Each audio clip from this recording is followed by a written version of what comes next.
బ్రెడ్తో sweet తినాలనిపిస్తే ఈ రెసిపీని ఒకసారి ట్రై చేయండి. సూపర్గా ఉంటుంది. బ్రెడ్ కస్టర్డ్ పుడ్డింగ్ ఎలా చేయాలో చూపిస్తాయి ఇప్పుడు మీకు. ముందు పాలని వేడి చేసుకుందాం. దాంట్లో నుంచి కొన్ని పాలు ఫస్ట్ తీసి పక్కన పెట్టుకోవాలా. చల్లటి పాలే, వేడి కాకముందే. దీంట్లో ఒక 2 స్పూన్ల కస్టర్డ్ పౌడర్ వేసి మంచిగా మిక్స్ చేసి పెట్టుకోవాలి గడ్డలేకు. పాలు ఇట్లా అప్పుడప్పుడు కలుపుతుండండి, లేకపోతే కిందికి మాడిపోతాయి. దీనికోసం నార్మల్ బ్రెడ్ తీసుకోవాలా, కానీ మాకు అది దొరకలేదు కాబట్టి ఈ మిల్క్ బ్రెడ్డే తీసుకున్నా. ఫస్ట్ దీనికి ఉన్నటువంటి సైడ్లో బ్రౌన్ కలర్లో ఉంది కదా, ఇదంతా కట్ చేయాలా. ఓన్లీ వైట్ పార్ట్ మాత్రమే తీసుకోవాలా. తర్వాత ఇది మిల్క్ బ్రెడ్ కదా, విరిగిపోతుంది.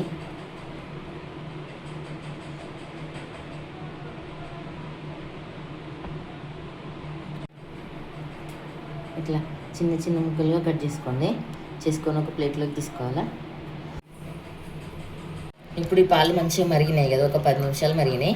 మనం చేసుకున్నటువంటి ఈ కస్టర్డ్ పౌడర్ నేను వేసేయాలా. మంచిగా కలుపుకోవాలా. కొంచెం టైం పడుతుంది గట్టిగా కావడానికి, థిక్గా అవుతాయి పాలు. అప్పటి వరకు కలుపుకోవాలి. ఇట్లా 1 కప్పు షుగర్ వేసుకుంటున్నా. దీంట్లో ఈ షుగర్ మొత్తం కరిగిపోవాలా, మంచిగా మిక్స్ చేసుకోవాలా.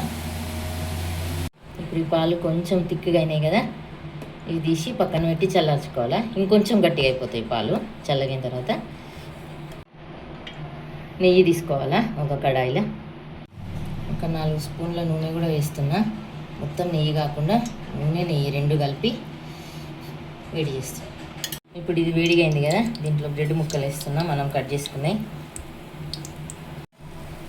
2 వైపులా ఫ్రై చేసుకోవాలా, మంచి కలర్ వచ్చేటంత వరకు. ఇవి చూడండి ఫ్రై అయిపోయినాయి. ఇప్పుడు వీటిని ఒక ప్లేట్లోకి తీసుకుంటున్నా. ఇట్లా కొంచెం నెయ్యి ఏమన్నా ఉంటే ఇట్లా డ్రాప్ చేసుకుంటూ ప్లేట్లోకి తీసుకోండి. ఇంత బ్రెడ్ ముక్కలు కూడా ఇట్లనే ఫ్రై చేసుకోవాలా ఆయిల్.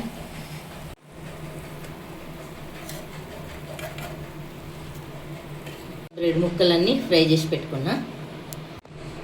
ఇది బాదం పౌడరు, నేను బాదంలో నెయ్యిలో వేయించి గ్రైండ్ చేసి పెట్టుకున్నా.